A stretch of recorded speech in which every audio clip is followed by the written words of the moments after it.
December 4th, 1872. Far out in the Atlantic Ocean, a ship appeared on the horizon. At first, there was nothing unusual about it. It was a wooden sailing vessel, moving slowly through the open sea. But as another ship drew closer, the sailors noticed something strange. There was no one on deck, no captain, no crew, no passengers. And yet the ship was still sailing. Its sails were raised. Its cargo was still aboard. The vessel itself was not a wreck. It was simply empty. The ship was called the Mary Celeste. And what happened to the 10 people who had been aboard her would become one of the most enduring mysteries in maritime history. The first sailors to approach the Mary Celeste must have expected to find treasure. Instead, they found something far stranger, an apparently abandoned ship.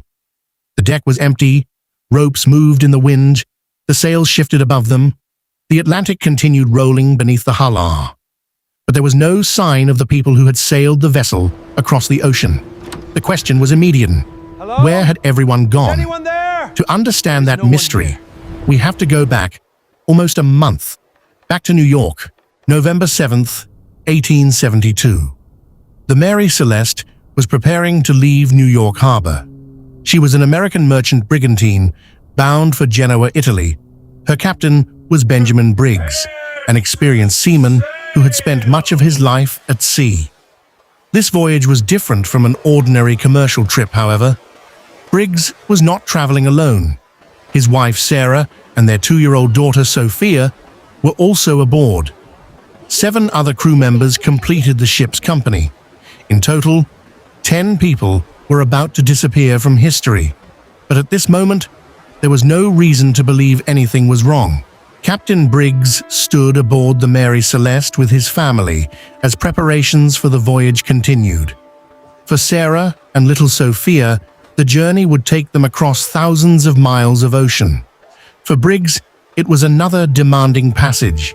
The ship was loaded with cargo, including approximately 1,700 barrels of industrial alcohol. The crew prepared the vessel. Ropes were secured. Cargo was checked. The sails were raised. And eventually, the Mary Celeste left the harbor. Nobody aboard could have known how strange the voyage would become. The Mary Celeste sailed away from New York and into the Atlantic. Behind her was the familiar coastline. Ahead was thousands of miles of open ocean. The destination was Genoa. The voyage should have been difficult, but ordinary.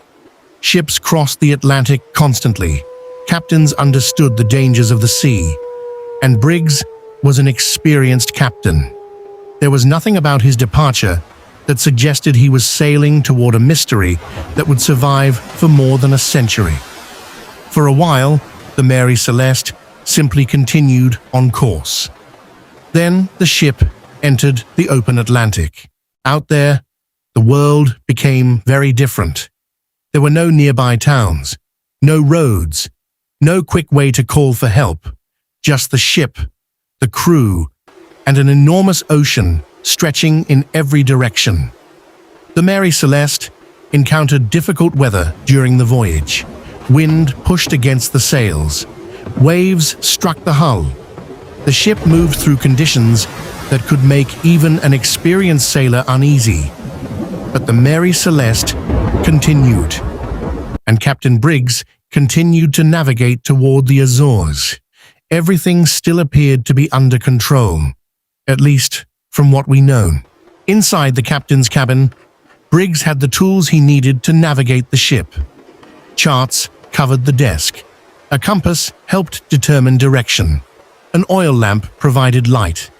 And the ship's log recorded the voyage. Every entry represented another piece of information about where the Mary Celeste had been. But eventually, those entries would stop. And that final entry would become one of the most important clues in the entire mystery. On November 25th, Captain Briggs made what is generally regarded as the final known entry in the ship's log. The Mary Celeste was near the Azores. Then the record stops. What happened during the days that followed is uncertain. We don't have a surviving account from Captain Briggs. We don't have a message from the crew. We don't have a final statement from Sarah Briggs. And we don't have Sophia's story. The people aboard the ship simply left behind a gap in the historical record. Then, 9 days later, another vessel encountered something extraordinary. By December 4th, the Mary Celeste was somewhere in the Atlantic, hundreds of miles from the Azores. Another ship, the Dei Gratia, was sailing through the area. Its crew noticed the Mary Celeste. But something about her movement looked wrong. The vessel wasn't behaving like a ship under normal command. The sailors watched. They waited. And eventually, they decided to investigate. They had no idea that they were about to discover one of the most famous abandoned ships in history. From the deck of the Dei Gratia, the Mary Celeste slowly came into clearer view. Her sails were still raised. The ship was still afloat. But nobody appeared to be responding. No sailor came to the deck. No one answered the calls. There was no obvious explanation. The crew of the Dei Gratia sent men toward the vessel. As they approached, the mystery became even stranger. The Mary Celeste was not obviously destroyed. She had not simply sunk. She had not burned. She was still capable of sailing. So where was everyone? A small boat carried sailors toward the abandoned vessel. With every stroke of the oars, the Mary Celeste grew larger. The sailors could see the wooden hull. They could see the rigging. They could see the sail. But they still couldn't see the people. The closer they came, the more unsettling the situation became. An empty ship in the middle of the Atlantic was not normal. And soon, they would step aboard. The sailors climbed onto the Mary Celeste. They expected to find an explanation. Instead, they found silence. The ship was deserted. There was no captain waiting for them. No crew rushing across the deck. No passengers asking for help. Nothing. The sailors began searching the vessel. They checked the cabins. Hello? They examined the deck. Is anyone there? They looked through the ship. There is no one here. And everywhere they went, the same question followed them. Where did these people go? The strangest part was that the ship did not look completely abandoned in the ordinary sense. Personal belongings were still aboard. The vessel's cargo had not simply disappeared. Food and water remained. There was no clear sign that the entire ship had been destroyed by some catastrophic event. But the people were gone. The 10 people who had boarded the Mary Celeste in New York were nowhere to be found. There was another important clue. The ship's small lifeboat was missing. Whatever happened, it appeared that the people aboard had left the Mary Celeste somehow.